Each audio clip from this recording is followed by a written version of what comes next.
Question है कि द्विघात समीकरण एक्स स्क्वायर, पहला क्वेश्चन जो बेटा बनता है वो एक्स स्क्वायर प्लस में 2x माइनस 3 बराबर 0, x square plus 2x minus 3 बराबर 0 के मूलों का योगफल क्या होगा? मूलों का योगफल यानी अल्फा प्लस बीटा पूछा। अल्फा प्लस बीटा का वैल्यू माइनस बी बटा ए, तो माइनस बी यानी माइनस 2 बटा में एक, मतलब क्या है यहाँ एक, तो कुछ नहीं एक, तो आंसर मेरा जो होगा माइनस 2 यानी ऑप्शन नंबर हो जाएगा ए। चलो दूसरा नंबर क्वेश्चन है, नजर आ रहा है ये वाला ब्लू वाला, नजर आ रहा है इसमें, देख लो। अगर डार्क नहीं रहेगा तो फिर ब्लैक से ये इस्तेमाल करेंगे। चलो आ रहा है तो अच्छी बात है। दूसरा नंबर जो क्वेश्चन है बेटा कह रहा है कि यदि बहुपद एक्स स्क्वायर, देखना x square plus 7x plus 10 का शून्यक अल्फा कॉमा बीटा हो, का शून्यक अल्फा कॉमा बीटा हो, तो अल्फा इंटू बीटा का वैल्यू निकाल। अल्फा इंटू बीटा बड़ा क्या होता है? सी बटा ए। दिमाग में पूरा फार्मूला घूमता रहेगा ना, पूरा का ऑब्जेक्टिव दनादन बनेगा। और मेरे साथ बैठे हो तो ऑब्जेक्टिव देख करके डायरेक्ट ऑप्शन नहीं बने तो फिर बेकार है। हमें कहने का मतलब है कि आपका जो क्वेश्चन है वो क्वेश्चन देखो और नीचे जो 4 ऑप्शन रहता है वो चारों ऑप्शन को देखो। ऑप्शन देखने के साथ आंसर आ जाना चाहिए, बनाने का कोई जरूरत नहीं, सॉल्यूशन करने का कोई जरूरत नहीं है। और ये पूरा का पूरा 100 का 100 ही मारना है। आज तो स्टार्ट है, ऐसा करते करते 1 महीना में तो पूरा टनाटन हो जाएगा। ठीक है, देखो कैसे कैसे बनता है, यही हम सिखा रहे हैं। आप लोगों को बड़ा भारी लगता होगा। तो x square plus 7x plus 10 क्या पूछा है? अल्फा इंटू बीटा यानी शून्यकों का गुणनफल। फॉर्मूला होता है शून्यकों का गुणनफल सी बाई ए। सी का वैल्यू कितना है? 10। अब बटा में ए का वैल्यू कितना? 1, तो 10 में 1 से भाग देंगे तो 10 ही ना आएगा। तो मेरा आंसर क्या हो जाएगा? ऑप्शन नंबर कितना हो जाएगा? ए। ठीक, 3 नंबर देखा जाए क्वेश्चन जो कर रहा है, चरों को आरोही या अवरोही क्रम में रखने पर बीच वाले चर का मान क्या होगा?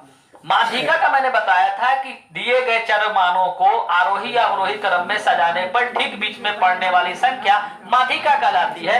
और क्वेश्चन पूछ रहा है भाई कि चरों को आरोही या अवरोही क्रम में सजाने पर ठीक बीच में पड़ने वाली संख्या क्या कहलाती है? तो माध्यिका कहलाती है। यानी ऑप्शन नंबर क्या हो जाएगा भाई? बी हो जाएगा, माध्यिका। चलो 4 नंबर जो है वो √5 एक संख्या है। √5 कौन सा संख्या? अपरिमेय संख्या, सारे लोगों को मालूम है।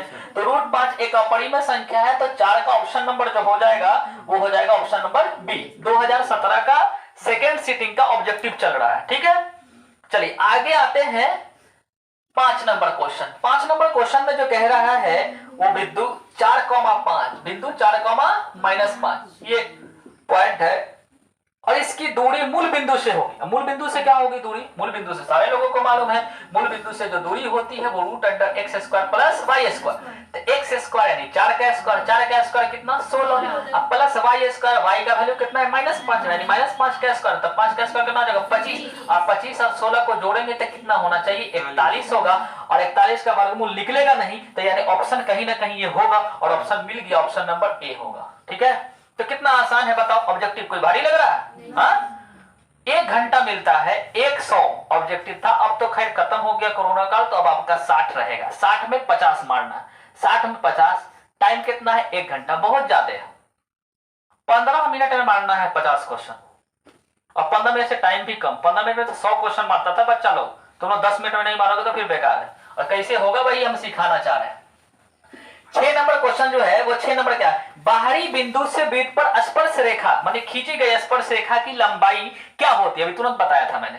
खींची गई स्पर्श रेखा की लंबाई आपस में क्या होती है? बराबर होती है। हाँ, कभी कभी ये याद रखोगे तब ना टिक मारोगे। ऑप्शन में कभी दे देगा समानांतर होती है, लंब होती है, बराबर होती है, आधी होती है, दुगुनी होती है, कुछ भी डाल सकता है। तो अभी वाला जो ऑप्शन है इसमें दिया हुआ है असमान, समान, दुगुनी, आधा। तो कौन होगा आंसर? समान होगा। यानी 6 का ऑप्शन नंबर जो होगा वो बेटा बी होगा। अच्छा 7 नंबर में आते हैं। 7 नंबर क्वेश्चन का एक शंकु की ऊंचाई कितना है? 24 सेंटीमीटर। तो ऊंचाई यानी एच का वैल्यू हो गया। चलिए अब क्या करा है? तिरछिया दिए हुआ 6 सेंटीमीटर, तो शंकु का। अच्छा शंकु का आयतन क्या होता है जल्दी बताओ? 1/3 pi r square h. 1/3 pi r square h. तो 1/3 हो गया, पाई की जगह पर पाई ही रहने दो। ठीक है, और आर का वैल्यू उसमें दिए हुआ कितना दिए हुआ है? 6 सेंटीमीटर। तो 6 गुना में 6 और एच का वैल्यू कितना दिया हुआ है? 24। देख लेना 24 है ना। तो 3 से कितना बार में काटते हैं? 8 बार में काट देते हैं। ठीक, और 6 8 36 है, 36 8 कितना होगा? 244 शायद होगा। 244 या 288 होगा। 288 पाई सेंटीमीटर क्या हो जाएगा इसका? तो ऑप्शन नंबर शायद मिल जाएगा, ये ए में मिलेगा। देख लेना ऑप्शन नंबर ए है। 7 के बाद 8 नंबर आता है। 8 में क्या करा है, निश्चित घटना की प्रायिकता का मान क्या हो, निश्चित घटना की प्रायिकता का मान 1 होता है और अनिश्चित घटना की प्रायिकता का मान 0 होता है। और समझा दिखाया हुआ सब चीज। तो निश्चित घटना की प्रायिकता का मान 1 है, तो 8 का हो जाएगा बेटा ऑप्शन नंबर कितना हो जाएगा, ए हो जाएगा, 1 हो जाएगा। 9 नंबर जो सवाल कह रहा है वो 1 प्लस कॉट स्क्वायर थीटा का मान क्या होगा। 1 प्लस कॉट स्क्वायर थीटा का मान क्या होता है, हाँ कितना, 1 प्लस कॉट स्क्वायर ना, तो 1 प्लस कॉट स्क्वायर यानी कोसेक स्क्वायर थीटा है ना, कोसेक स्क्वायर होगा। तो 9 का क्या हो जाएगा ऑप्शन नंबर बी। चलिए 10 नंबर सवाल जो है वो 10 नंबर सवाल कर रहा है कि cos pi by 3, cos pi by 3, पाई मतलब 180 अब बटा में 3, तो 180 3 से कितना बार में कटेगा 60, तो पाई बाई 3 मतलब 60, मैंने ऐसे भी लिखा भी दिया था। तो पाई बाई 3 मतलब कितना 60, तो cos 60 का मान क्या होगा 1/2 होगा, 1/2 होगा। तो ऑप्शन नंबर हो जाएगा बेटा ए हो जाएगा। चलिए आते हैं 11 नंबर क्वेश्चन। 11 नंबर क्वेश्चन में क्या कर रहा है, पाई एक डॉट डॉट संख्या है, पाई एक कौन सा संख्या है, पाई अपरिमेय संख्या है, तो भाई 11 का हो जाएगा अपरिमेय। ठीक है, चलिए 12 नंबर का रहा है कि 4x स्क्वायर प्लस 1/7। देखना 11 के बाद कितना 12 नंबर। 12 नंबर जो क्वेश्चन बोल रहा है वो कर रहा है कि 4x square plus 1/7 dot dot dot बहुपद है, डॉट डॉट डॉट बहुपद। अब बताओ ये कौन सा बहुपद है, आप लोग बताइए, जवाब दीजिए कौन से बहुपद है, हाँ ये कौन सा बहुपद है, द्विघात बहुपद, बिल्कुल सही जवाब है द्विघात बहुपद। और क्या है, और द्विपदी बहुपद भी है या नहीं, द्विघात बहुपद भी है, और कौन सा बहुपद है द्विपदी। और ऑप्शन नहीं होने के कारण जब हम लोगों के टाइम में जब एग्जाम हुआ करता तो उस टाइम में ऑप्शन नहीं रहा करता था, ठीक है, तो वहां आपको फिल करना बड़ा डिफिकल्ट होता था, पूरा एक्यूरेट आपका आंसर रहेगा। तो अब तो ऑप्शन हो गया तो वहां से देख करके आप मार ही सकते हैं। तो यहां अगर द्विघात होगा तो भी सही और द्विपदी होगा तो भी सही होगा कि नहीं होगा, तो ऑप्शन में तो आपका कोई एक ही होगा, या द्विघात होगा या द्विपदी होगा। ठीक है, तो क्यों कौन होगा, कोई भी रहेगा, एक स्थान मान लेते हैं। ठीक है, लेकिन ज्यादातर जब भी पूछा जाता है वो घात के आधार पर ही सवाल पूछता है, यानी द्विघात ही होगा। ठीक है, अब आपका ऑप्शन जब भी रहेगा तो ये फिल करने वाला है तो फिल में दोनों हो जाएगा आंसर। ठीक, लेकिन जब भी ऐसा सवाल बनता है तो वो ज्यादातर पावर के हिसाब से ही पूछता है, तो पावर के हिसाब से ये हो जाएगा द्विघात बहुपद। कितना नंबर क्वेश्चन था 12 नंबर। 12 के बाद आता है 13 नंबर क्वेश्चन जो है वो 13 नंबर लेते हैं। 13 नंबर का अर्धविरित का कोण कितना होता है, वो अर्धविरित का कोण होता है 90 डिग्री, नहीं 180 नहीं, अर्धविरित पर 90 डिग्री का कोण बनता है। चलिए आगे बढ़ते हैं। वृत्त के केंद्र से जीवा पर डाला गया लंब, वृत्त के केंद्र से जीवा पर डाला, ये 2 दिन पहले ही क्वेश्चन बनाए थे, देखना समझा देते हैं। ये है वृत्त, ये हो गया केंद्र और ये हो गया जीवा, जीवा पर डाला गया लंब। तो मैंने एक पढ़ाया था, या चलो जीवा इसी को बना देते हैं, और ये क्या करते हैं लंब डालते हैं। तो जीवा पर जो लंब डालते हैं वो जीवा को 2 बराबर भागों में बांटता है, यानी समद्विभाजित करता है। क्या करता है, समद्विभाजित करता है। तो सवाल कर रहा है कि वृत्त के केंद्र से जीवा पर डाला गया लंब जीवा को क्या करता है, तो समद्विभाजित करता है, मतलब समान भागों में 2 भागों में बांट देता है, तो समद्विभाजित हो जाएगा आंसर। 15 नंबर जो क्वेश्चन है वो कह रहा है कि बिंदु x1, y1 और x2, y2 को मिलाने वाली रेखा के मध्य बिंदु का निर्देशांक। अब बताओ ये फार्मूला है, बिंदु के मध्य बिंदु का निर्देशांक क्या होता है, x1 प्लस x2 बटा में 2, y1 प्लस 2। इसका आंसर हो जाएगा x1 plus x2 upon 2, y1 plus, ये हो जाएगा मध्य बिंदु का निर्देशांक, तो फार्मूला ही है। चलो आगे बढ़े, आगे जो है वो कितना नंबर था 15 नंबर, 16 नंबर है।